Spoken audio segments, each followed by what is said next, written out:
ಅಸ್ಸಾಂ ರಾಜ್ಯದ ಕೆಲವು ಜಿಲ್ಲೆ ಮತ್ತು ತ್ರಿಪುರಾ ರಾಜ್ಯದಲ್ಲಿ ನೆಲನಡುಕದಿಂದ ಭೂಮಿ ಗಡಗಡ ನಡುಗಿದ್ದರಿಂದ ಜನರು ಹೆದರಿ ರಸ್ತೆಗೆ ಓಡಿ ಬಂದಿದ್ದಾರೆ. ಸೋಮವಾರ ಬೆಳಗಿನ ಜಾವ ಅಸ್ಸಾಂ ರಾಜ್ಯದ ಮೊರಿಂಗಾಂವ್ ಜಿಲ್ಲೆಯನ್ನ ಕೇಂದ್ರವಾಗಿಟ್ಟುಕೊಂಡು ಭೂಕಂಪ ನಡೆದಿದೆ. ರಿಕ್ಟರ್ ಮಾಪಕದಲ್ಲಿ 5.1 ತೀವ್ರತೆ ಕಂಡುಬಂದಿದೆ ಎಂದು ಎನ್ಸಿಎಸ್ ದೇಶೀಯ ಭೂಕಂಪ ಮಾಪನ ಕೇಂದ್ರವು ತಿಳಿಸಿದೆ.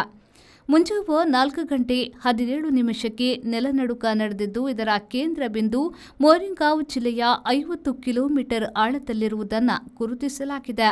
26.37 ಡಿಗ್ರಿ ಉತ್ತರಾಕ್ಷಾಂಶ ಮತ್ತು 92.29 ಡಿಗ್ರಿ ಪೂರ್ವ ರೇಖಾಂಶದ ನಡುವೆ ನೆಲನಡುಕದ ಕೇಂದ್ರ ಬಿಂದಿತ್ತು.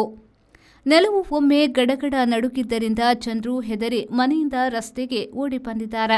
ಕೆಲವು ವಸ್ತುಗಳು ಹಾರಿ ಬಿದ್ದುದು, ಜಾರಿ ಬಿದ್ದುದು ವರದಿಯಾಗಿದೆ.